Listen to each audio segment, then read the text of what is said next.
Le secteur de Paris Nord-Est, c'est un vaste territoire qui s'étend sur 200 hectares, allant de la porte de la Chapelle à la porte de la Villette, entre le 18e et 19e arrondissement, le long du boulevard périphérique. Cette frange de Paris se caractérise par ses nombreuses infrastructures routières et ferroviaires, entre lesquelles se sont nichées au fil du temps activités industrielles et logistiques, grands équipements publics et habitat social.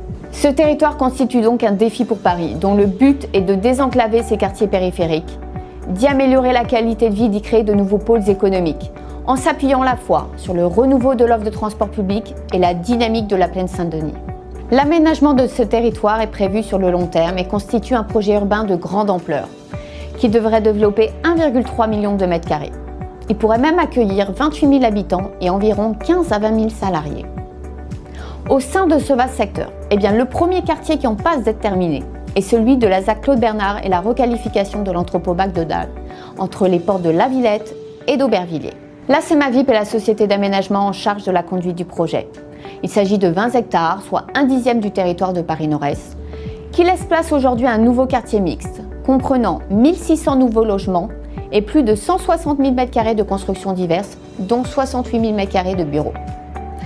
Les dernières réalisations devraient prendre forme d'ici l'année prochaine, en 2015, et accueilleront à terme pas moins de 4 600 nouveaux emplois dans le quartier.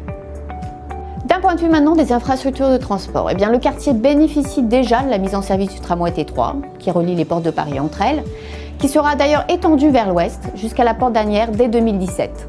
La ligne 7 du métro dessert également le quartier. Mais le vrai renfort en matière de transport public sera effectif dès la fin de l'année 2015, avec l'ouverture de la gare Rosa Parks sur la ligne E du RER. Cette station va permettre de relier directement le quartier Claude Bernard McDonald à la gare du Nord, au pôle Haussmann Saint-Lazare, mais aussi au quartier de l'Est parisien à caractère plus résidentiel. Par la suite, la ligne du RER E devrait même être prolongée vers la Défense à horizon 2020. Maintenant, à échéance plus lointaine, la ligne du tramway T8 devrait être elle aussi prolongée de Saint-Denis à Rosa Parks, permettant de créer une liaison directe avec la première couronne nord de Paris.